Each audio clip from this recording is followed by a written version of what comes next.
కేంద్రం ఇచ్చిన నిధులపై ఏపీ ప్రభుత్వం ఎందుకు లెక్కలు చెప్పడం లేదన్నారు బీజేపీ ఎంపీ జీవీఎల్.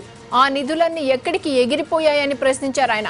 అసలు ఇచ్చింది 10% అయితే 90% నిధులు ఇచ్చామని అమిత్ షా చెప్పడం ఎంతవరకు కరెక్ట్ అని కౌంటర్ ఇచ్చింది టీడీపీ. నిధులపై అమిత్ షా చెప్పేవన్నీ అబద్ధాలేనన్నారు టీడీపీ ఎంపీ కనకమేడల రవీంద్ర కుమార్. ప్రజలను పక్కదారి పట్టించడానికే 90% నిధులు ఇచ్చామని చెప్తున్నారని మండిపడ్డారు.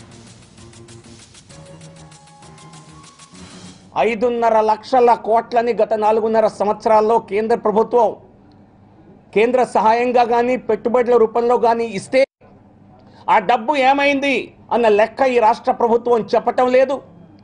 ఆ నిధులన్నీ రెక్కలొచ్చి ఎగిరిపోయాయా, బయటికి వెళ్ళిపోయాయా, ఏమైనాయి అని ప్రశ్నిస్తే మేము ఎందుకు లెక్కలు చెప్పాలి అనేటువంటి ఒక దౌర్భాగ్య రాజకీయాన్ని ఈ రోజున రాష్ట్రంలో చూస్తున్నాము. పోలవరానికి 6,700 కోట్లకు పైగా నిధుల్ని కేంద్ర ప్రభుత్వం అందిస్తే ఒక్క రూపాయి కూడా ఖర్చు పెట్టినటువంటి రాష్ట్ర ప్రభుత్వం అబద్ధాల ప్రచారం చేసుకుంటుంది. ప్రజలకు తెలుసు ఈ పనులన్నీ కేంద్ర ప్రభుత్వం నుంచి వచ్చినటువంటి ప్రోగ్రాంలే, కేంద్ర ప్రభుత్వం నుంచి వచ్చినటువంటి పథకాలే. దీనిలో చంద్రబాబు నాయుడు గారు చేసిందేమీ లేదు. మొత్తం ఈ రాష్ట్రానికి ఇచ్చినటువంటిది 14,000 కోట్లు సుమారు. ఆంధ్రప్రదేశ్ విభజన జరిగిన దగ్గర నుంచి ఈ రోజు వరకు నిధుల రూపంలో ఇచ్చినటువంటిది 14,000 కోట్ల రూపాయలు సుమారు. ఇది లిఖితపూర్వకమైన సమాధానం. దానికి భిన్నంగా ఎవరు చెప్పినా కూడా అది వాస్తవం కాదు. ఎందుకంటే లిఖితపూర్వకంగా కేంద్ర ప్రభుత్వం పార్లమెంట్లో చెప్పిన సమాధానానికి భిన్నంగా ఎవరు చెప్పినా అది వాస్తవం కాదు.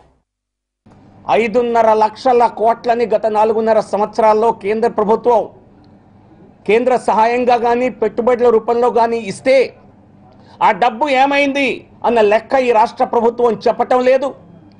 ఆ నిధులన్నీ రెక్కలొచ్చి ఎగిరిపోయాయా, బయటికి వెళ్ళిపోయాయా, ఏమైనాయి అని ప్రశ్నిస్తే మేము ఎందుకు లెక్కలు చెప్పాలి అనేటువంటి ఒక దౌర్భాగ్య రాజకీయాన్ని ఈ రోజున రాష్ట్రంలో చూస్తున్నాము.